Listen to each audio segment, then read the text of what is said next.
Muy buenas tardes, querido hermano, querida hermanita que te conectas a esta bendita señal de Mundo Católico. Pues estamos aquí con nuestro hermano Anastasio Rodríguez, el autor del nuevo libro, de este maravilloso libro que se llama La Virgen de Guadalupe y el Pesebre de América. Y hoy vamos a tener la tercera de tres entregas. Ya tuvimos la primera y la segunda.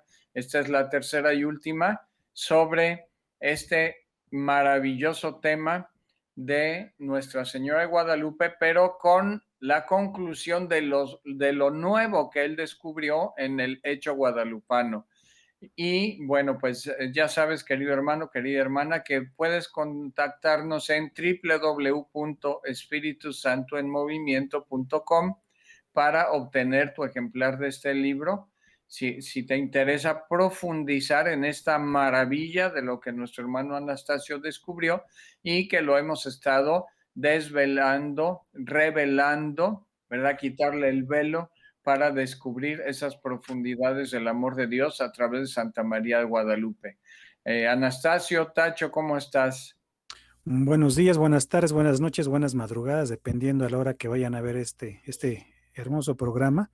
Agradezco una vez más a Mundo Católico y a ti, Mauricio, la oportunidad por compartir este hecho que es fundamental para entender nuestra fe católica como mexicanos. Desde Claro que estos sí. descubrimientos nuevos, como tú afirmas, como tú, bueno, también te has enterado a lo largo de estos años, y que bueno, el fruto de esta investigación de 8 años, pues es este sencillo libro, que esperemos que lo puedan adquirir para que conozcan su fe católica, para que conozcan la raíz de nuestra nación, no las mentiras que nos han contado los masones a través de prácticamente el siglo XIX, el siglo XX. El siglo XX es donde más se recrudece, ¿no? La visión anticatólica y en consecuencia antiverdadera de la historia de México, ¿no? Que no se entiende sin la Virgen de Guadalupe, y sobre los hechos católicos que antecedieron a las apariciones de Santa María de Guadalupe, y que bueno, el día de hoy van a tener un culmen, ¿no? Un culmen del cual se ha hablado muy poco, y esto es muy importante aclararlo. Bien dice ahí, ¿verdad? Les explico la portada, dice México, pesebre de América, por Guadalupe hacia Cristo. Y si ustedes se dan cuenta, en el fondo van a ver ustedes una imagen de lo que es el ex palacio del arzobispado, o el palacio, perdón, del ex arzobispado. Esto quiere decir que obviamente desde ahí despachaba el obispo de México, ¿no? Pero estamos hablando desde el primer obispo, o sea, Fray Juan de Zumárraga. Perdón que te interrumpa, Tacho. Entonces, hoy el programa es México, Pesebre de América, por Guadalupe hacia Cristo. Antes de continuar, yo quiero ofrecer disculpas que detrás de mí hay un cangrejito, pero es que me encuentro en Puerto Aventuras, cerca de Cancún, aquí que venimos de vacación con mis sobrinos. Por aquí está Mateo. Asómate, Mateo. Saludos. Bueno, está por acá el joven. Y bueno, estamos con la familia descansando un poquito, así es que discúlpenme que no tengo las Virgen de Guadalupe o un crucifijo para poner. Estamos muy marítimos, pero bueno, perdón, Tacho, continuamos entonces, por favor. Saludos allá al cangrejito playero, ahí tiene esta su canción. Bueno, Sí, y ayer, antier estuvimos con el padre Juan Rivas Posas, legionario de Cristo, un hombre muy santo, que está evangelizando por acá. Continuamos. Entonces, México, Pesebre de América por Guadalupe hacia Cristo. así es, ahora sí que estoy empezando de adelante hacia atrás. Estamos viendo una imagen del Palacio del Ex Arzobispado. Hay que aclarar, ¿verdad?, que esta ya es una construcción muy posterior, y que obviamente lo que estamos viendo ahorita está ubicado en la calle de Moneda número 4. Está exactamente a un lado del Palacio Nacional. Esto es muy importante dejarlo en claro, porque obviamente ustedes van a ver, van a pasar así, van a ver la portada como la que ahorita estamos viendo en la diapositiva, y pues no se ve nada, ¿no? No se ve nada. Pero afortunadamente ya le pusieron una placa donde dice que el gobierno federal, bueno, el gobierno de la Ciudad de México, perdón, pone, ¿verdad? Según la tradición guadalupana, tras los muros de este edificio, Juan Diego mostró el arzobispo Zumárraga la tilma con la imagen de la Virgen en 1531. Estamos viendo también en la imagen derecha una, una toma, ¿verdad?, de la calle, que es directamente ustedes se van a dar cuenta que está el palacio del lado izquierdo. Se va a contemplar también que hay una cúpula ahí de una parroquia que ahorita, discúlpenme, no recuerdo cómo se llama, pero en esa capilla se encuentran los restos del gran pintor mexicano Miguel Cabrera, que es quien más pintó a la Virgen y que también la estudió de una manera, no solamente como artista, sino de una manera científica. Oye, que Entonces, no se ve ahí en el grabado, no se ve la cúpula de la catedral, ¿no es la de la catedral? no, bueno, lo que estamos viendo ahorita en la imagen es, Ujú. si alcanza a ver, bueno, está la calle de Moneda, del lado izquierdo está lo que es el Palacio del Arzobispado, todo de rojo. Ahora, si nos regresamos a la diapositiva que está así en blanco y negro, que es un grabado, van a ustedes a ver lo que es la catedral. La segunda catedral, que es la catedral actual, no es estamos hablando de la catedral primitiva. Ujú. Entonces, ya pasamos aquí a lo que es la fachada de lo que es el Palacio del Arzobispado. Es una fachada muy, muy, muy hermosa y que obviamente vemos la puerta que está cerrada y al fondo, ahora sí que entrando al fondo a la izquierda, van ustedes a encontrar una serie de ventanas arqueológicas donde se van a ver los restos o las escalinatas, mejor dicho, de lo que sería el templo dedicado a Tezcatlipoca. O sea, son huecos con cristal para poder ver las ruinas, ¿verdad? Las Así es, y también, y ventanas. fíjense que también en el atrio de la catedral vamos a Mm. encontrar también una serie de ventanas arqueológicas que igual nada más que casi nunca se ve nada, porque por desgracia ya se hicieron microclimas, no le están dando mantenimiento, cae la lluvia y hay mucha humedad, y entonces todo eso se llena de vapor, ¿no? Ya no se ve, pero bueno, aquí lo importante que estamos viendo es que en la diapositiva que tenemos ahorita, vamos a encontrar que del lado derecho está el Palacio Nacional. Ujú. Y del lado izquierdo se encuentra ahorita lo que es esta construcción que ahorita es parte de la UNAM, que antiguamente se encontraba lo que era la cantina El Nivel, ya desaparecida, que tenía el permiso de cantina número 1, fíjense. Y después ya seguimos sobre esa misma acera y vamos a encontrar ahora sí el Palacio del Arzobispado. Eh, pero ahí, en el Palacio del Arzobispado, vamos a llegar a un punto muy importante. ¿Qué había en ese lugar antes de la llegada de los españoles? Esto es muy importante y que es parte fundamental de lo que es la investigación que hice durante 8 años. Mm. En ese lugar se adoraba a una deidad de nombre de Xipetotec, que quiere decir, ¿verdad? Según el doctor González, Carlos González González, quiere decir, ¿verdad? Xipetotec, nuestro Señor, el dueño de la piel, el dueño de lo desollado. Por eso vamos a ver, ¿verdad? Estas imágenes donde encontramos a este Dios que está sentado, ¿verdad? Con las piernas cruzadas, tiene las manos así como en puñito, las dos manos, y ustedes van a observar que de la toma que tiene de su brazo izquierdo está colgando una mano, no sé si se le alcanzan a ver, y de la otra fotografía que hay está de espaldas y se ve, ¿verdad? Que algo está anudado en su nuca, en su espalda media y en su espalda baja. Se ve ¿Puedes como, mostrarnos la imagen, hermano? perdón, ¿Puedes mostrarnos la imagen para que la veamos? sí, la estoy mostrando ahorita, pero bueno, creo que nos está viendo. Claro que Ah, vamos a integrar las diapositivas en la proyección ujú. y vamos a ver que hay una imagen donde está la cabeza en la parte de atrás, se ve como si trajera un antifaz y efectivamente lo que trae es una máscara, es un antifaz por decirlo así, pero hecho con el rostro de un sacrificado. Esto es muy importante dejarlo en claro. Él se revestía con las pieles de los sacrificados. Por eso se le conoce como nuestro Señor, el dueño de lo desollado, el dueño de la piel. Pero obviamente no solamente es la piel humana, sino que la piel con la que pensaban ellos, se revestía el planeta, ¿verdad? Cada año.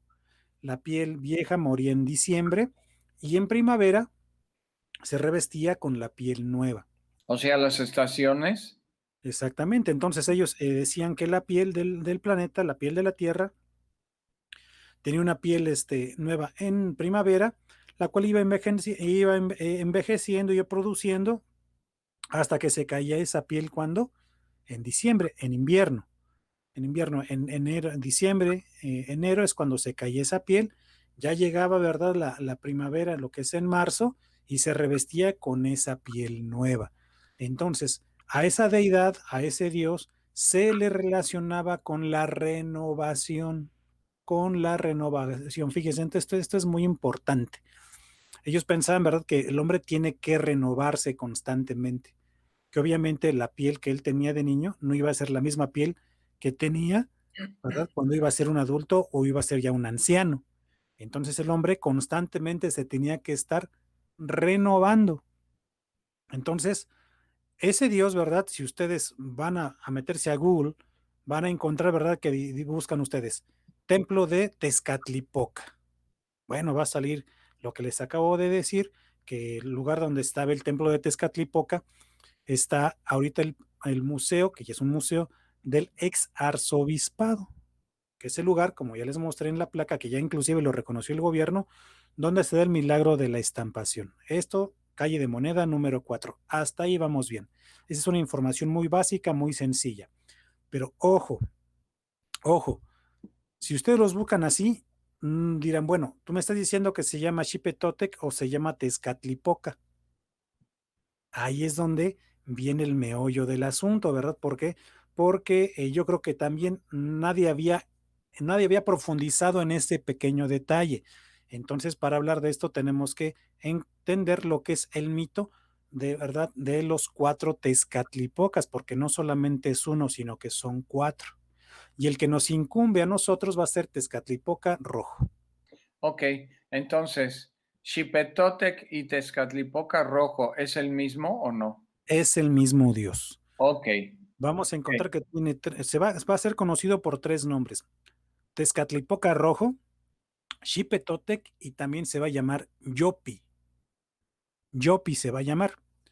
Yopi se le va a relacionar con este nombre, sobre todo en lo que es la región de Oaxaca, que es donde, según los estudios arqueológicos y los estudios que hizo el doctor Carlos González, es la parte más remota donde, o la parte donde se tienen los datos históricos más remotos relacionados con Yopi o Xipetotec o Tezcatlipoca Rojo.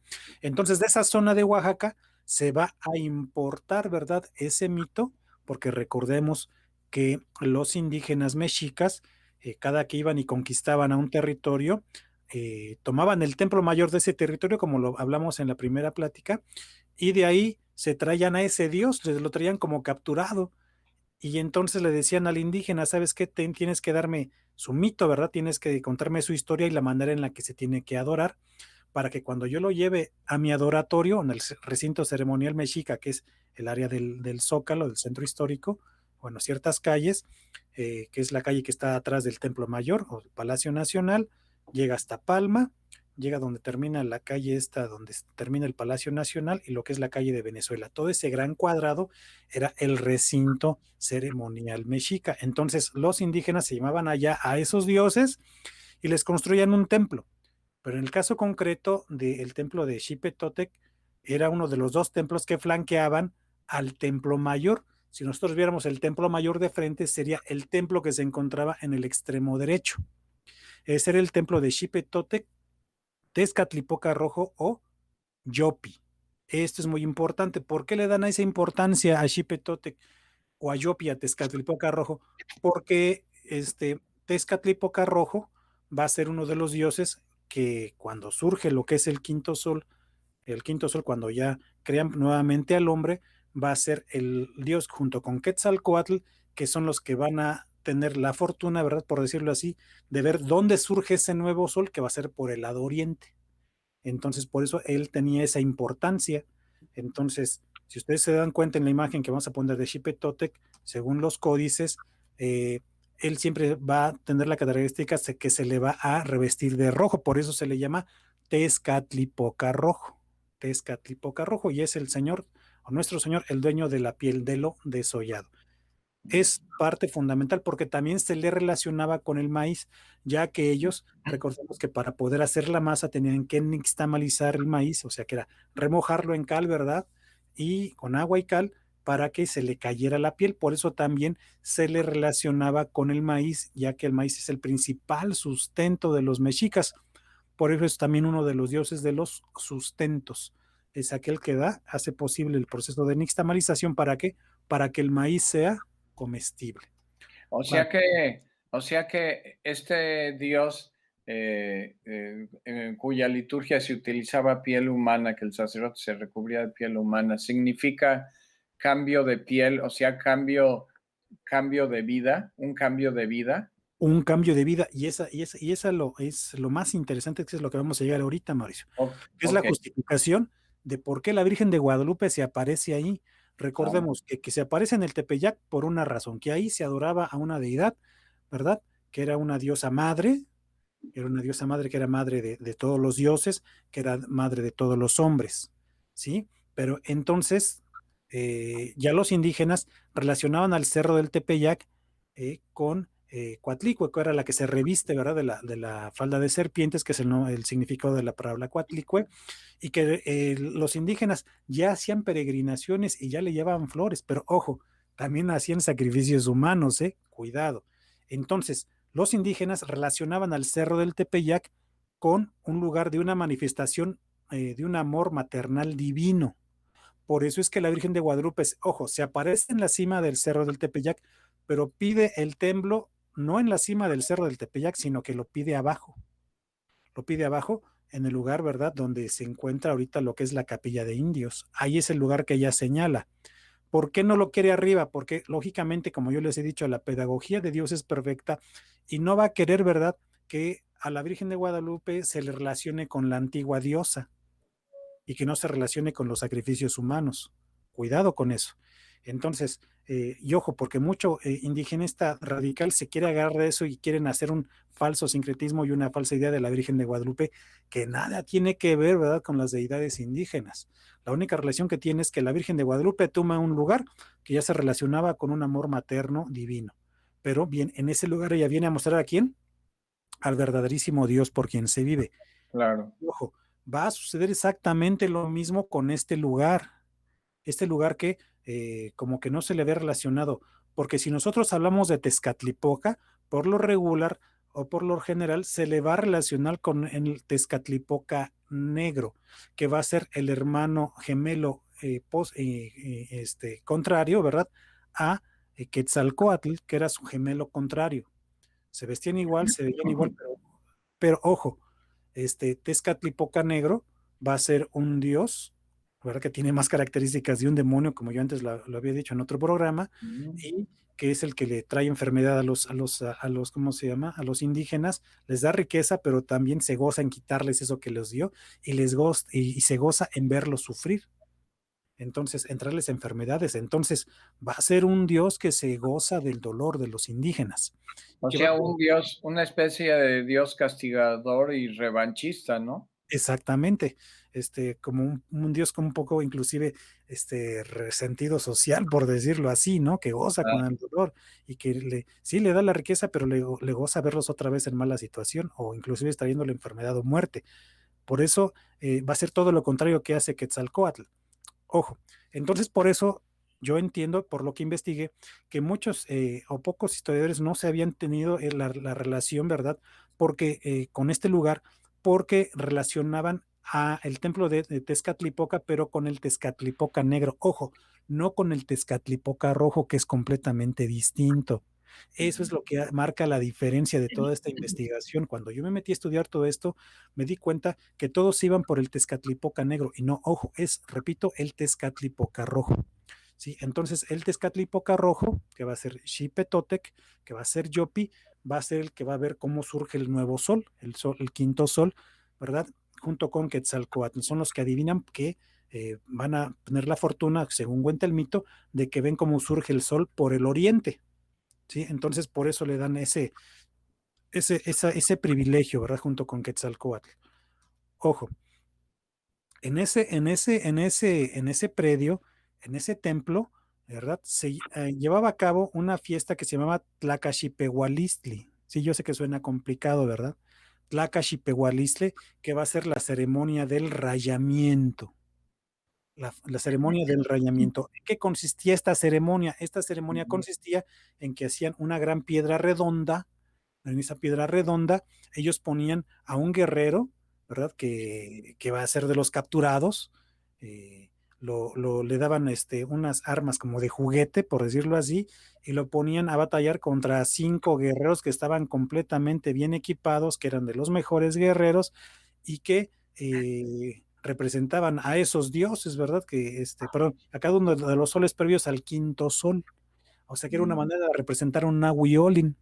Entonces, obviamente, este guerrero tenía que ser vencido. Pero ojo, se me estaba pasando a comentarles esto. La fiesta de Tlacaxipehualistli duraba 2 días. En el primer día le sacrificaban gente, les sacrificaban guerreros a, a Huitzilopochtli. ¿Sí? Los guerreros de menor nivel se sacrificaban en el templo de Huitzilopochtli. Para el segundo día, que era el día más importante, se hacía este ejercicio, ¿verdad? Gladiatorio, que es el sacrificio gladiatorio, ¿verdad? En la fiesta de Tlacaxipehualistli, donde se exponía a estos guerreros que eran los más valiosos, los más fuertes, los más valerosos, se les exponía, ¿verdad? Para que se hiciera. Pero el caso es que ya muertos, los sacerdotes les pegaban en el rostro. ¿Para qué? Para que se les hinchara el rostro y fuera más fácil el desprendimiento de la piel. Y entonces, ya que le quitaban el rostro a la piel, pasaban al proceso de desollar a esta persona. O sea, primero, obviamente, primero lo mataban en el sacrificio gladiatorio, ¿verdad? Así es. ¿No le sacaban el corazón ahí? Sí, le Ok. sacaban el corazón, ofrecían sangre y ya después de eso le quitaban la piel. Ojo, cuando, por ejemplo, se daba el sacrificio con Huitzilopochtli, dejaban también caer ¿cómo se llama? El cuerpo, ¿verdad? Sobre las escalinatas, ya llegaba molido, ya llegaba hinchado, y entonces los sacerdotes le quitaban esa piel y se revestían en la piel del sacrificado. En el caso concreto del segundo del Tlacaxipehualistli, lo que también se me está basando, porque es muchísima información, disculpen, pero es que es demasiada información. Sí, yo Es sé. este, ya que se sacrificaba a la persona, el guerrero que los había capturado se los llevaba, ¿verdad? Se llevaba a estos guerreros ya sacrificados, se los llevaba a su barrio, a su calpuli, y entonces ahí había unos jóvenes que se revestían en la piel del sacrificado, ¿verdad? Y entonces iban a pedir con esa piel dinero a todos sus vecinos para que después hicieran una gran fiesta, ¿sí? Y obviamente el guerrero que había capturado a estas personas le significaba para él un ascenso, ¿verdad? En la jerarquía militar. Esto también es muy importante decirlo. Entonces, ya que se hacía este sacrificio, venían unos sacerdotes, y ahí viene la parte más importante, mis hermanos. Esto de veras, cuando yo lo entendí y lo vi desde el punto de vista como católico, como cristiano, para mí fue de gran importancia y de gran impacto. Y empecé a entender por qué la Virgen de Guadalupe se apareció ahí. Resulta que llegaban los sacerdotes, ¿verdad? Que adoraban a Xipetotec, y ellos se revestían en esa piel, ¿sí? Pero ojo, venían también lo que ahorita nosotros veríamos como laicos, ¿verdad? Laicos que se prestaban también para revestirse en esas pieles, y ahí viene lo más importante. Ellos a partir de ese momento iniciaban una penitencia. Fíjense que esto que viene dentro de esto horroroso, hacían penitencia, y una penitencia por amor a los demás, que en este tiempo de Semana Santa lo debemos entender a la perfección. Y eso, cuando yo se lo comenté a mi párroco, al padre Agustín de Diego, se quedó impactado. ¿Por qué? Porque ellos se revestían en esas pieles durante 20 días Pero se revestían con esas pieles, ¿para qué? ¿Para pedir a los dioses una renovación espiritual o para pedir qué? para hacer una penitencia. ¿Qué es lo que hacían esos sacerdotes y qué es lo que hacían esos laicos que se revestían en esa piel? ¿Por qué lo hacían? Porque ellos pensaban, ¿verdad?, que al estar cargando durante 20 días esa piel, junto con los sacerdotes y laicos, al cargar durante 20 días esa piel, por qué lo digo tanto? Porque quiero que nos quede bien clara esta idea, que es impactante. Ellos se revestían en esa piel porque en esa piel ellos estaban cargando, en esa piel podrida, en esa piel que empezaba a apestar, en esa piel muerta, estaban cargando ellos, los laicos y los sacerdotes, en sus cuerpos los pecados de toda la comunidad. Ellos se ofrecían para que todo el pueblo, para que toda la comunidad, a través del sacrificio de ellos, pagaran los pecados, sobre todo los pecados sexuales. Se recarga. O sea que es como la cuestión del chivo expiatorio en el judaísmo, ¿no? Una cosa así. Exactamente, una cosa similar. Recordemos que también, ¿verdad? Los judíos se ponían el famoso sayal y se ponían ceniza en la cabeza y hacían penitencia. Se comían el pan ácimo. Ellos también hacían un tipo de penitencia. Y también hacían una penitencia, perdón, y también los indígenas hacían una penitencia. ¿Por qué? Porque tenían muy clara la concepción del pecado, que era malo fornicar, que era malo robar, que era malo asesinar, que era malo faltar el respeto a los padres, era malo faltar el respeto a los ancianos, era malo maltratar a los niños. O sea, veían que tener una vida sexual desordenada era malo. Estaba malo embriagarse, era malo fornicar. El pecado de adulterio y el pecado del alcohol era pagado con la vida.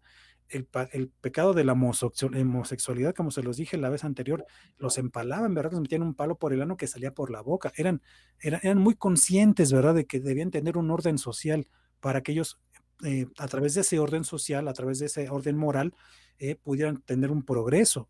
Sí, entonces un orden social que va de la mano del orden moral. El orden moral. Proteger y cuidar los valores, ¿verdad? Exactamente. Entonces, sé que suena cruel, pero era necesario tener ese tipo de orden moral y orden social para que el imperio siguiera creciendo.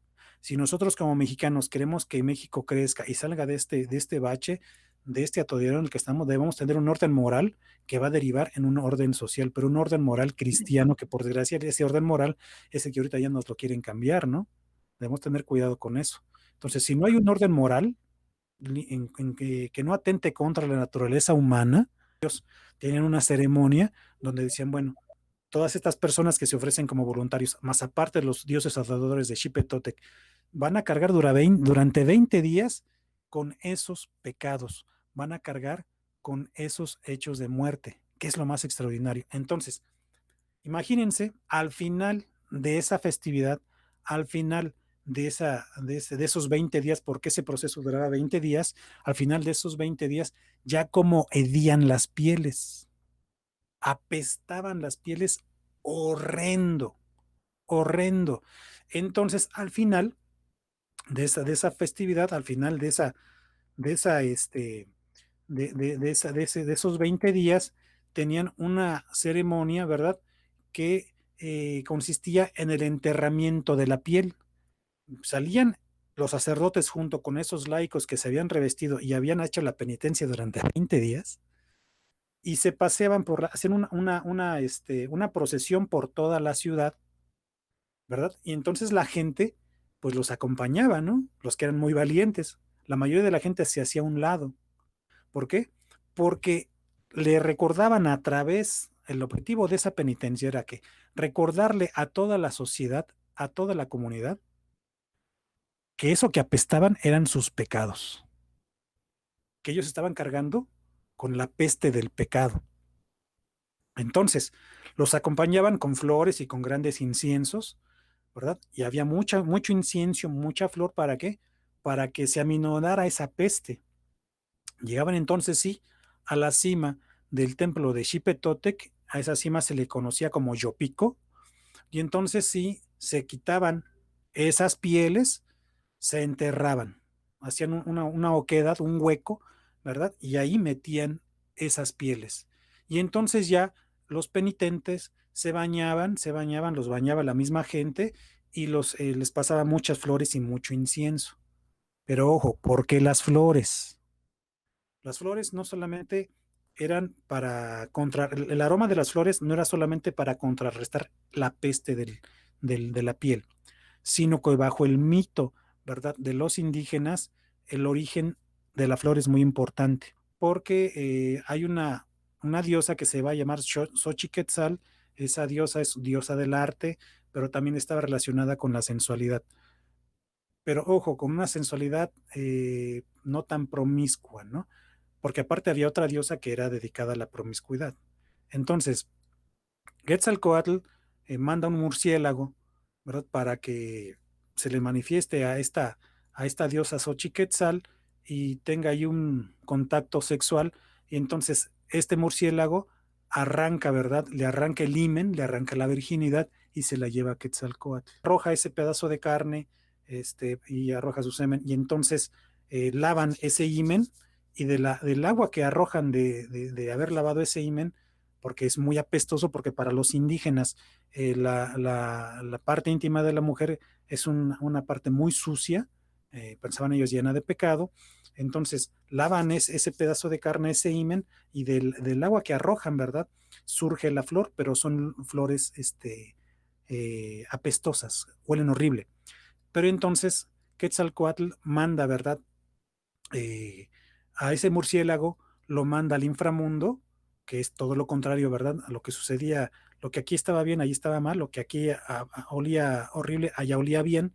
Entonces manda al inframundo, le manda ese himen, ¿verdad? Al inframundo, lavan el himen ahí, y entonces del agua ¿cómo se llama? Que arrojan otra vez al piso, surge la flor, pero surge la flor olorosa. Entonces, ¿qué quiere decir esto? Que en el inframundo, ¿verdad? Como todo sucedía al revés, era el mundo del revés, entonces ahí surge la flor ya purificada, ya como algo positivo, como algo hermoso, como algo que era como la muerte del pecado, entonces surge una flor ya aromática, agradable a la vista y agradable al olfato. Entonces, la flor, el significado que ellos le dan va a ser que la flor es una consecuencia del pecado muerto, la muerte del pecado. Entonces, por eso es que ellos revestían, ¿verdad? A sus hombres, a las personas que habían hecho esta penitencia, los revestían en flores y con incienso. ¿Por qué? Porque entonces ese pecado ya había muerto, el pecado ya había muerto, y en consecuencia la consecuencia del pecado muerto, de ya haber expiado las culpas, era una gracia que en este caso se representaba a través de la flor que es bella y es agradable. Entonces, en ese lugar pasan los años, se da la conquista, Martín Díaz, que es uno de los conquistadores, ¿verdad? Él va a ser el que va a tomar ese palacio, perdón, este templo de Xipetotec, lo va a conquistar, lo va a dominar, termina, bueno, es conquistada la ciudad, y él pide, ¿verdad? Según cuenta la historia, que él pide ese lugar, para sí, él pide que le den ese predio porque era parte de su ganancia, ¿verdad? De lo que él merecidamente se había ganado, y él pide ese predio. Entonces, porque se piensa que es una cuestión romántica, porque él fue el que tomó ese predio, el que tomó, perdón, ese templo, el que logró de tomar ese templo para los españoles. Entonces, Hernán Cortés lógicamente le cede ese predio, porque ya el templo había sido destruido, y entonces ahí construye una casa muy sencilla, que posteriormente va a apoyar a Nuño de Guzmán cuando huye Nuño de Guzmán y se va a conquistar la parte de Jalisco. Sale huyendo porque ya viene sobre él la segunda audiencia, porque recordemos, esto viene en el libro, más a detalle, que él maltrata mucho a los indígenas, inclusive quisieron matar al obispo Zumárraga. Entonces él huye para esa zona y lo acompaña Juan Díaz, perdón, Martín López lo acompaña y se lo deja encargado a una persona de nombre Hernán Medel, que es un hombre que vende esclavos, que le gustaba la buena vida y que tenía deudas por todas partes. Entonces le deja tanto esas propiedades y otros manejos de sus bienes. Y Medel, cuando vende las cosas porque lo deja como apoderado, y cuando regresa Martín López, pues resulta que Medel ya se había muerto, se había gastado el dinero y lo dejó sin nada. Entonces, a quien le vende Medel la propiedad va a ser al obispo Fray Juan de Zumárraga. Entonces, viene ahí un conflicto muy fuerte que se resuelve, ¿verdad? Hasta los tribunales en Madrid, donde le resuelven a favor de la Arquidiócesis de México que ese predio, que esa propiedad es de la Arquidiócesis de México. Entonces, de aquella época, la Arquidiócesis de México es el auténtico dueño de ese lugar. ¿Por qué tengo que decir todo esto?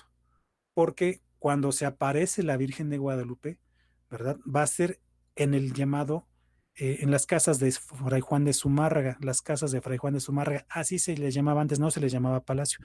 Fray Juan de Zumárraga jamás dijo que era un palacio, sino que eran las casas, porque se pueden imaginar que el palacio actual es el que se encontraba en aquella época, ¿no? Ese va a ser muy posterior.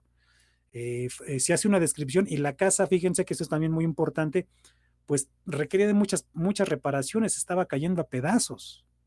Entonces, Fray Juan de Zumárraga, tiene que empezar a dar ahí un mantenimiento y tratar de darle un lugar dignificado. Por eso cuando se aparece la Virgen de Guadalupe, la, la casa no está en las mejores condiciones, hay partes en las que están en ruinas. Y eso nos hace recordar, ¿verdad? Cuando llega nuestro Señor Jesucristo, ¿verdad? Llega en el pesebre, no le dan el mejor lugar, le dan un lugar muy sencillo. Igual, cuando se aparece la Virgen de Guadalupe en estas tierras, porque recordemos que ella está embarazada de Jesucristo, y así lo vemos en el Códice Guadalupano, se ve su vientre, ¿verdad? Que está grávido, que tiene un bebé que está a punto de nacer. Vienen a ser nuestros, espiritualmente, aclaro, espiritualmente, vienen a ser nuestro Señor Jesucristo 12 de diciembre de 1531, en un lugar que es muy sencillo, que no es muy complicado, igual como fueron 1500 años antes, ¿no? Entonces, por eso es que el libro tiene ese nombre, El Pesebre de América. ¿Por qué? Porque, ojo, en ese lugar donde se expiaban los pecados, viene a decirle nuestro Señor Jesucristo, no, ustedes no tienen que sacrificarse, ustedes no tienen que expiar los pecados, porque yo soy el que expió los pecados de toda la humanidad. Fíjense, y vienen a ser espiritualmente. Y ojo, y viene entre flores. Las flores, ¿verdad? Como símbolo de la gracia, de que los pecados ya han sido perdonados. Por eso es que la Virgen de Guadalupe es la flor por excelencia, es la que viene, trae las flores aromáticas agradables en un lugar de muerte, ¿verdad? ¿Verdad? Era como la Ciudad de México, Tenochtitlan. Se toman las flores, ¿verdad? En lo que es el Cerro del Tepeyac.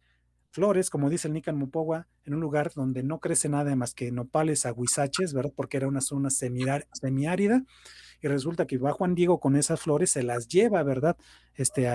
A Fray Juan de Zumárraga, y entonces para el indígena, que sabe la importancia de ese lugar, que es un lugar de expiación de pecados, que es un lugar, ¿verdad?, donde viene a mostrarse el rostro del verdaderísimo Dios por quien se vive y que viene a revelar su verdadero nombre, que es Jesucristo, viene envuelto entre flores.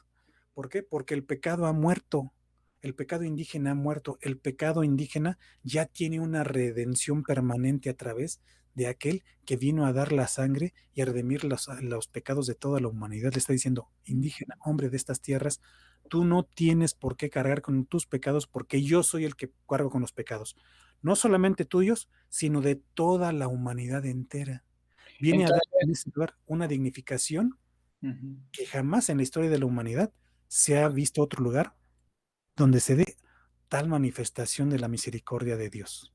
Bueno, fueron obviamente de la Tierra Santa, lógicamente, pero aquí estamos hablando de que Dios le está hablando al indígena del siglo XVI en los lugares claves para que entienda que el redentor de los pecados es Él, que el centro del universo es Él y el dador de la vida es Él, y que las flores en las que viene envuelta, ¿verdad? La imagen de la Virgen, donde, bueno, trae las flores como prueba, la Virgen viene entre flores, o sea, viene envuelta entre gracia, ¿verdad? Por eso es Eso. llena de gracia, Eso es porque lo que yo te iba a preguntar, ¿qué significaban las flores? ¿Es como reconciliación de Dios con el hombre, como con el, sonrisa de Dios, el amor de Dios? ¿Eso simbolizan las flores? las flores simbolizan, ¿verdad? Para el indígena que el pecado ha muerto, ha sido redimido el hombre y es digno de portar el aroma de las flores que le recuerda que sus pecados han sido perdonados, que sus pecados han sido redimidos. Por eso las flores son importantes. No solamente se aparece la Virgen, sino que la Virgen le está diciendo, hombre de estas tierras, tus pecados te son perdonados, tus pecados te son redimidos, no por mí, sino por mi Hijo que viene en el vientre. Él es el que viene a cargar con tus pecados y entonces en ese momento el hombre de estas tierras está entrando no solamente, ¿verdad?, en una conversión, no solamente está viendo al dador de vida, que es el, y lo conoce por su nombre, no solamente está viendo a su madre, sino que le están siendo perdonados sus pecados y está siendo redimido. ¿Por quién? Por Jesucristo nuestro Señor. Por eso esa es la importancia de ese lugar. No solamente nace Cristo espiritualmente, sino que es un lugar donde Jesucristo le redime sus pecados a los hombres de estas tierras. Fíjense, ellos que decían, ¿dónde fueron mis antepasados? ¿Qué fue de todos aquellos hombres que sacrificamos? Sigue saliendo el sol, sigue cayendo la lluvia, sigue creciendo el jitomate, el frijol, el chile, sigue creciendo el maíz, los sustentos se siguen dando, ya no hay sacrificios humanos. Entonces, ¿dónde fueron todos esos hombres? ¿Qué fue de ellos? Imagínense la carga moral que implicó para ellos sentirse defraudados por sus dioses. Los ¿no? sacrificios les Y, arrancamos el corazón. ¿Qué fue de ellos?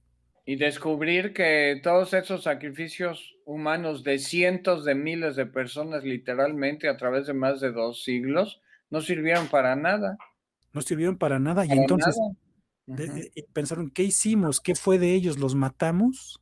¿Los asesinamos? ¿Dios se burló de nosotros?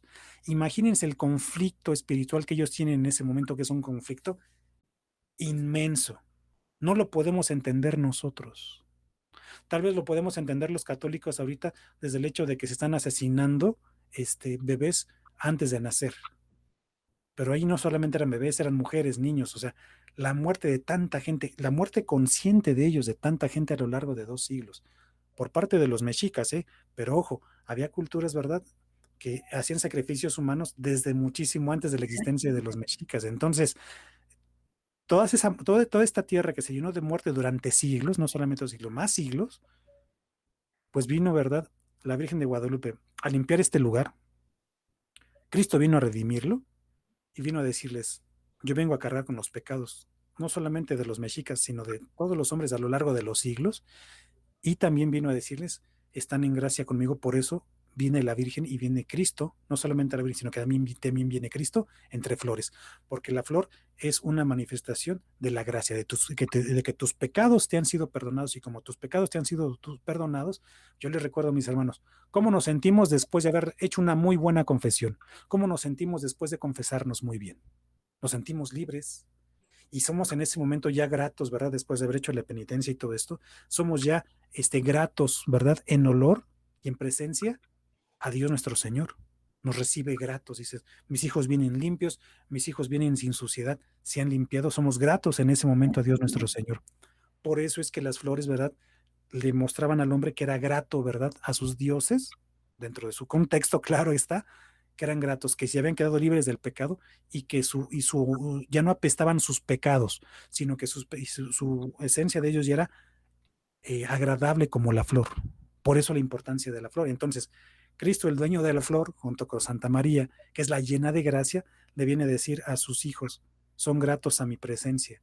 Tus pecados son perdonados, fíjense, porque yo soy el que está siendo, el que carga con tus pecados, yo cargo con tus pecados, no los cargas tú, por lo tanto, tus pecados son perdonados y eres grato a mi presencia.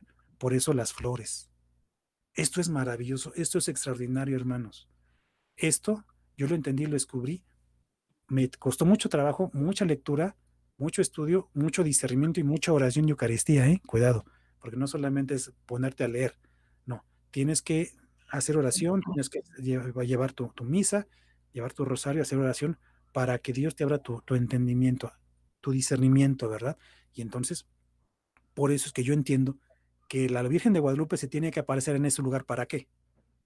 Para que el indígena entienda que Dios, Cristo es el Señor del universo, que los pecados son perdonados, que Él es el dueño de la vida y que nos da, ¿verdad?, la penitencia, ¿verdad? Nos da ya no es necesario que se revistan en pieles, sino tenemos que ir con nuestros sacerdotes, confesar nuestros pecados, hacer nuestra penitencia, no cargando una piel, sino reparando, ¿verdad?, lo que hemos hecho mal y obviamente, pues, así vamos a ser gratos a la presencia de Dios. O sea, el mensaje es, hijos míos, ya no es necesario ese ritual de renovación con sangre, ese ritual macabro, porque ya hubo alguien que se ofreció por todos, ¿no? Y además el vestido de la Virgen de Guadalupe está lleno de glifos y de flores, ¿no? Y son flores Lleno por de todas partes. flores. La Virgen es flor, puras flores. El manto del cielo, las estrellas, que es lo divino, y las flores, su vestido lleno de flores, ¿verdad? Sí, las flores, porque recordemos, como lo mencioné hace poquito, hace unos instantes, la flor representa la gracia. Estás en gracia. Entonces, ¿quién es la llena de gracia? Así lo dijo, ¿verdad? El arcángel, San Gabriel Arcángel dijo, llena de gracia. Dice, niña, dice la canción, tú eres una flor libre de pecado, ¿no? Hay un canto que dice así.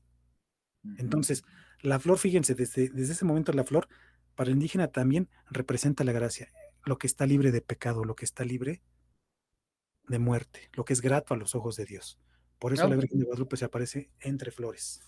es un mensaje muy directo para los que conocían la teología indígena, ¿no? Muy, muy sencillo, pero muy directo a la vez. Sencillo para ellos, porque para nosotros hemos necesitado de tu ayuda y a través de ti el Espíritu Santo que nos hace ver las semillas del verbo y ver cómo Dios fue llevando a esa sanación interior de mente, alma, cuerpo y de su historia de los indígenas. El Señor como que los invita a hacer ahí borrón y cuenta nueva en el lugar donde antes se hacían sacrificios humanos con desprendimiento de piel y en ese entonces se celebraba ya el sacrificio eucarístico en la capilla de Fray Juan de Zumárraga, ¿no?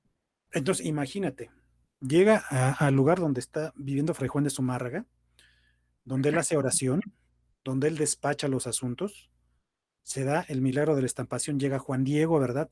Deja caer las flores, y este es un hecho que también espero que poder escribir un libro acerca de este hecho de cuando deja caer las flores, porque hay más elementos históricos que no se han contado, pero eso se los dejo así, como en expectativa de ver para que desarrollemos esto de manera profunda y seria.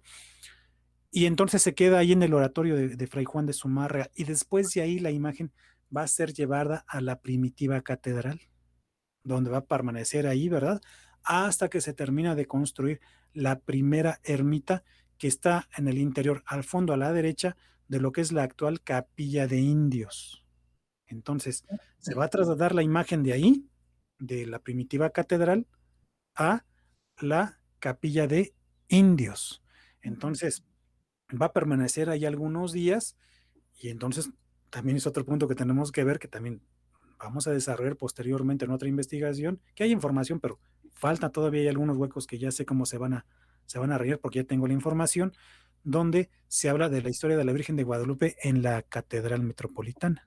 Esa es Primada de México. Entonces, parte la famosa procesión y en esa famosa procesión es donde se va a dar el milagro de la resurrección del indígena que va a ser herido por una flecha en el cuello.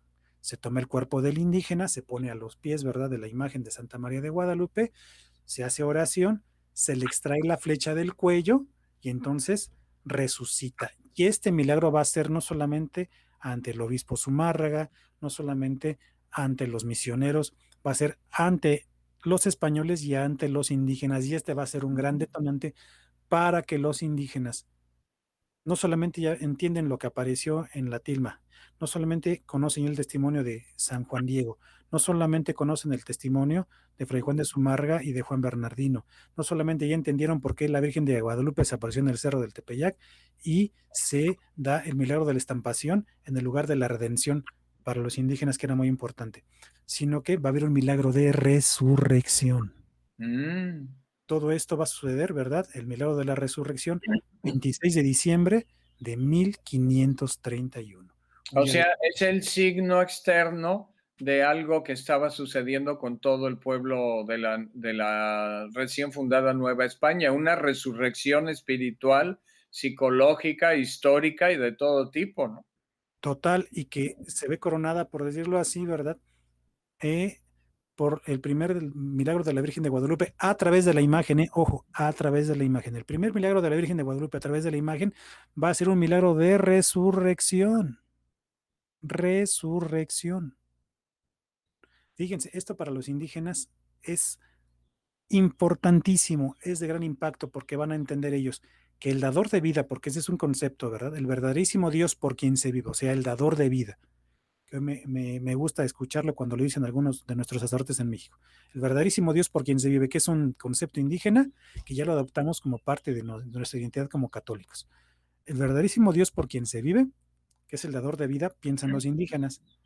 Él quita la vida, pero como es Dios, si Él quiere, la puede regresar a quien se la quitó.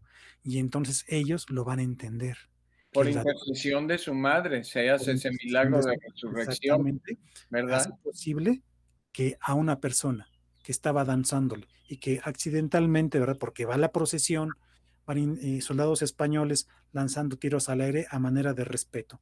Los indígenas, ¿verdad? Del otro lado van lanzando flechas, van lanzando flechas a manera de respeto a la Virgen de Guadalupe.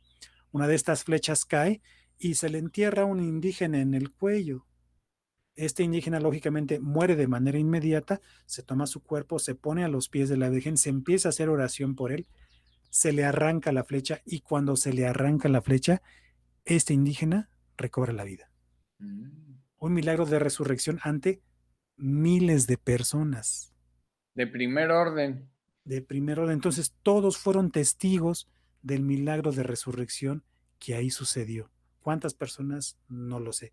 Las pinturas, ¿verdad? Que hay que reflejan el hecho, ponen a lo que es la famosa Puente del Norte que comunicaba el Cerro del Tepeyac con el centro de la Ciudad de México. Ven que viene el puente, viene la procesión y vienen miles de indígenas junto con muchísimos españoles, inclusive se ven las embarcaciones indígenas que están acompañando a la Virgen y todos son testigos de ese hecho. Es un Mm. hecho extraordinario que lógicamente le dice al indígena, efectivamente, el mensaje que trae esta señora es un mensaje del verdaderísimo Dios por quien se vive, del dador de vida. Y Verídico. entonces entienden que efectivamente el dador de vida, que es el que viene en el vientre de la Virgen, que es el mismo dador de vida que está crucificado y que es además el que redime de los pecados de los seres humanos, de toda la humanidad, está aquí por amor a todos. Mm. ¿Cómo no se van a convertir ante ver hechos tan contundentes y Mm. tan hermosos que los hacen meditar y decirle sí al amor del verdadero Dios? Y entonces lo que se había conseguido de poquita evangelización, porque los indígenas todavía estaban reticentes, la gran mayoría de ellos, cambia y entonces empiezan a bautizar literalmente por millones, ¿verdad? Así es. Se- Más de se- 1 millón cada año, ¿no? Es lo que yo sé. Sí, efectivamente, estamos hablando de que hubo un promedio de 5,000 bautizados por día, 5,000 bautizados por día. Cuando llegan dos misioneros franciscanos a lo que conocemos como Pachuca, ellos Ujú. en un día habrán bautizado a 15,000 indígenas. Cuentan las crónicas que ellos sostenían, los indígenas sostenían a los misioneros, les estiraban la mano, les ponían en la jícara el agua, ¿verdad? El agua bendita, y todo lo que tenía que hacer, inclusive le doblaban la mano, todo lo que tenía que hacer el misionero era repetir la fórmula del bautizo. Qué O sea, bárbaro. recordemos que no podían agarrar a 5,000 hombres y a todos llamarles Pedro y a 5,000 mujeres todas llamarles María. Oye, No, es un 5,000 por 365 es por año 1,825,000 bautizos. Es una cosa bárbara, es un fenómeno único en la historia de la humanidad. así es. Único. Alguna vez yo en un recorrido que le di a un sacerdote, ¿verdad? De Argentina, yo dije, fue como un segundo Pentecostés y me dijo el padre, no, oigo, en el Pentecostés fueron 3,000 bautizados, bueno, 3,000, ¿verdad? De personas que estuvieron presentes y fue solamente un día. Aquí estamos hablando de 5,000 personas en promedio durante 7 años. Eso es algo que jamás en la historia del cristianismo, jamás en la historia de la humanidad se ha repetido y yo no creo que se vuelva a repetir. 5,000 por día durante 7 años. Qué bárbaro. Una cantidad impresionante. Claro, unos días más, unos días menos, pero ahí estamos hablando solamente de un promedio. Pudo haber sido más, pudo haber sido menos, pero el caso es que estamos hablando de más de 9 millones de bautizados. Más Son de 9 casi millones. 13 millones, 12,775,000 en Sí, 7 años y el número 7 es un número bíblico, ¿verdad? así es. Y entonces, así es como nace México. Así es como México toma la identidad católica que tenemos hasta el día de hoy. Insisto, no es una identidad masónica, no es una identidad protestante, no es una identidad atea, no es una identidad comunista, ¿verdad? No, no es una identidad de resentidos sociales, no. Por eso la Virgen de Guadalupe se apareció aquí y por eso hay tanta gente guadalupana, inclusive. La idea es que más allá de cualquier ideología, Cristo supera toda ideología y Cristo supera Exactamente, todo.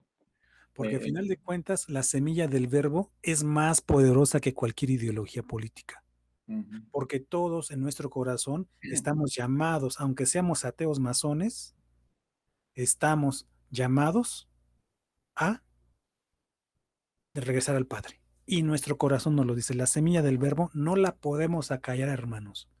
La semilla del verbo no puede ser acallada por nadie, porque la semilla del verbo nos grita desde el interior que tenemos que rezar al Padre y que hay cosas que pueden ser ideológicas o porque me trae un favor político, porque me trae un beneficio económico, que sabemos que están mal, pero que la semilla del verbo nos está diciendo, lo que estás haciendo está mal, tienes que corregirlo. Entonces, si lo tomamos en el contexto de las apariciones de Santa María de Guadalupe, claro que había indígenas que se resistían, ¿verdad? A la conversión, se resistían al bautismo, claro que sí. Esto antes de la llegada de los españoles, posterior a la llegada de los españoles, ¿verdad? Con las apariciones de la Virgen de Guadalupe, esto aminoró. Ojo, aminoró, no desapareció, porque inclusive todavía a principios del siglo XX, en lo que es Campeche, todavía se registró el último sacrificio humano dedicado a una de esas deidades. Estamos hablando del siglo XX, principios del siglo XX. Por desgracia, en estos momentos hay un resurgimiento de un neopaganismo que está siendo inclusive impulsado, ¿verdad?, desde altas esferas políticas, que quieren, ¿verdad?, que la gente vuelva otra vez a ese paganismo y se olviden del verdaderísimo Dios por quien se vive. Pero ojo, la gente que aunque vaya a estos ritos y haga este tipo de situaciones, muchos de ellos son bautizados, muchos de ellos hicieron su primera comunión, en su interior saben que lo que están haciendo está mal y que esta tierra es de Cristo Eucaristía y de María Santísima en su advocación de Guadalupe. Eso no lo podemos acallar jamás, porque si nosotros lo acallamos, las mismas piedras saldrán a gritarlo. Muchísimas gracias, Tacho, Anastasio Rodríguez, querido hermano, querido guadalupanista, evangelizador. Gracias por toda esta información importantísima para tener una visión clara de hacia dónde Dios está llevando a México. Eh, Así podemos entender también el contenido y la conclusión del libro Primicias de un Nuevo Amanecer del doctor Ricardo Castañón, donde el Señor a una chica mística le dice, y nos dice a través de ella, de Patti, México es el altar del mundo, porque es un lugar de reconciliación de Dios con su pueblo. Y es México el Esa- lugar donde Satanás recibió la patada más fuerte que le han dado en la historia de la humanidad, por Ujú, parte de la Virgen María. Le ujú. arrebató siglos de sacrificios humanos. Le arrebató miles de litros derramados de sangre, le Y ataró millones de almas. millones de corazones y de almas. Ujú. Entonces, eh, Santa María de Guadalupe, esta tierra es tuya y de nadie más. Cristo Eucaristía, esta tierra es tuya y de nadie más. Y ya para concluir, si me permiten, les Ujú. recuerdo, bueno, que ojalá nos apoyen con la adquisición de este libro, que es muy importante para que conozcamos nuestra identidad como católicos y también invitarlos, ¿por qué no? ¿Verdad? Tal vez a través de Mauricio, que hagamos la ruta de San Juan Diego, donde podemos ver toda esta historia a más detenida en 3 días.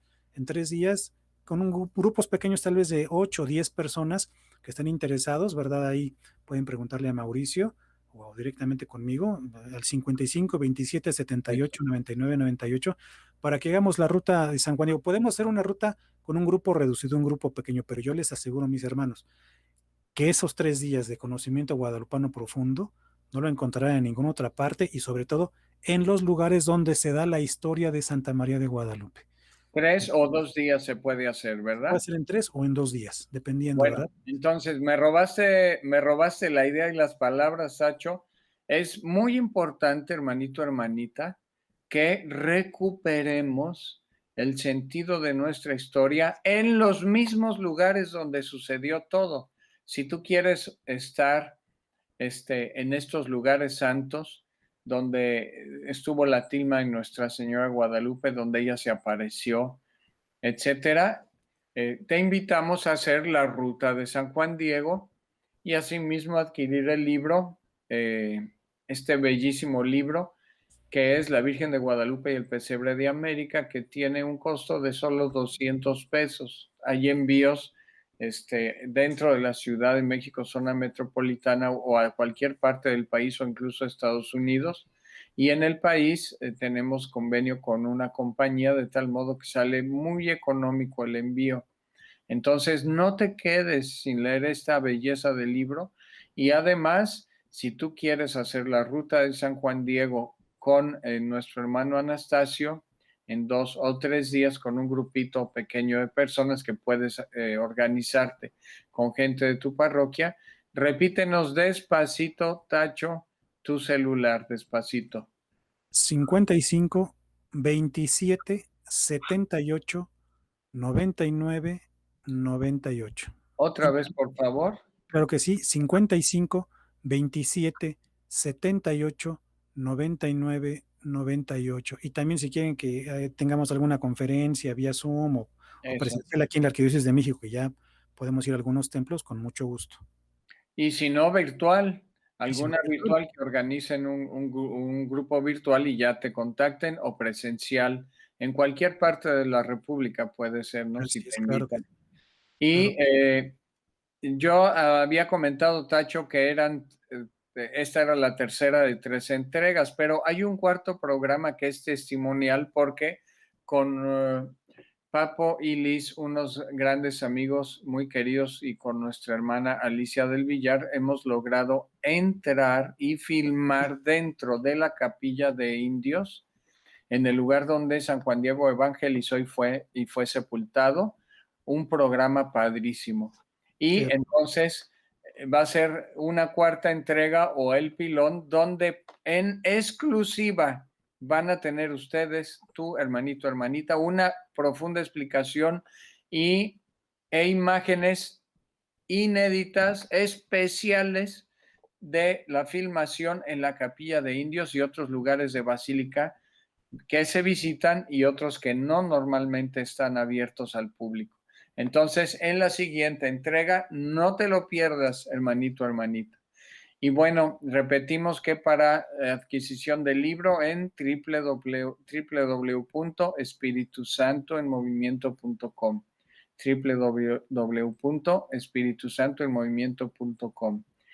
Tacho, un abrazo muy cariñoso, que el Señor te bendiga.